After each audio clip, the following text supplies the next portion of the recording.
di depan Bapak Bambang dan teman-teman semuanya yang menjadi DPC Dimensioner ini. Saya dari Pacitan, termasuk saya dan teman saya ini Pak Umaji ini kebetulan mengikuti Munas di Jakarta. Dari apa yang disampaikan dan ditanggapi oleh teman-teman, saya justru begini Pak Azhari,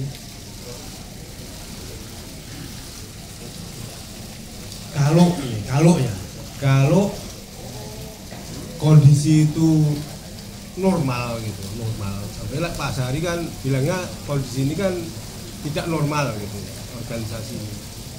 Jadi pijakan kita pertama di samping terpilihnya ketum, kita tentunya menunggu anggaran dasar, anggaran rumah tangga yang dibuat oleh penyatuan.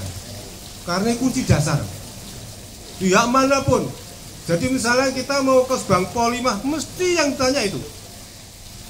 Jadi anggaran dasar, anggaran rumah tangga ini merupakan kitab pokoknya untuk pedoman organisasi itu melangkah.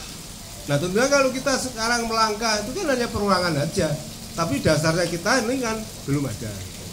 Nah oleh karena itu kami mohon pada Pak Azhari dan bapak-bapak yang di depan ini ditanyakan dulu atau kita tunggu.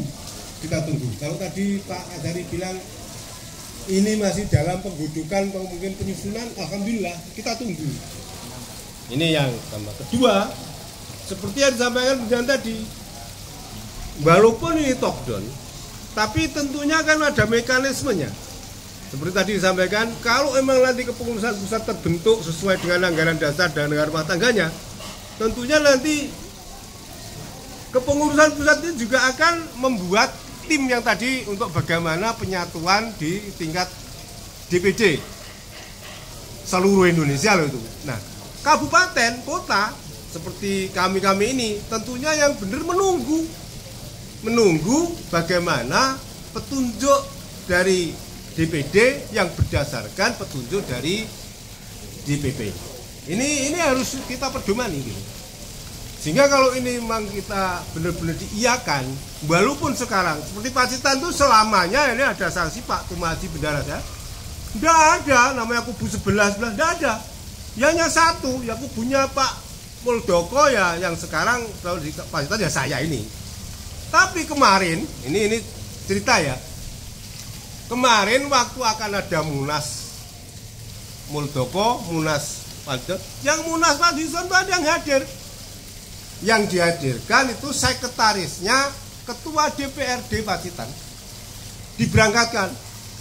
Tahu saya itu setelah saya mengikuti Munas di Jakarta, loh saya dikirimi berita dari Pacitan bahwa HKTI Pacitan sudah ganti namanya ini Dewan Penasihatnya ini sebagai Ketua DPRD. Tapi saya ya rungokno ae, kan gitu, karena saya mendengar dan tahu anunya lah, alurnya seperti itu. Bahkan sampai kemarin Pak Azhari, saya namanya mau ke provinsi rapat seperti ini, saya kan sudah kulino mesti matur dulu. Ora kok njaluk sangu, tapi matur dulu. Sama Pak Sekda, kan Pak Bupati tindak, saya Pak Sekda. Pak saya ini. Walaupun sebelumnya sudah saya lapori tertulis hasil Munas bla bla bla bla, baik Pak Bupati maupun Pak Sekda untuk diketahui. Ini mau begini. Akhirnya saya diminta menjelaskan secara lisan, tak jelaskan. Jadi gini loh Pak, ini penyatuan itu gini. Intinya memilih satu ketum, sudah terpilih. Sama, memang tidak kita ingkari kalau namanya HKTI itu memang ada dua tadi yang punya kubunya Pak Prabowo dan kubu Pak Sabta. Nah ini masing-masing melaksanakan Munas, tapi yang dipilih itu satu. Nah ketemunya Pak Daryono, Wakil Menteri Pertanian itu. Nah nanti terkait dengan penataan ke bawah itu sekarang diatur dulu untuk menyusun yang ada di pusat, baru nanti akan mengatur yang di provinsi dan kabupaten.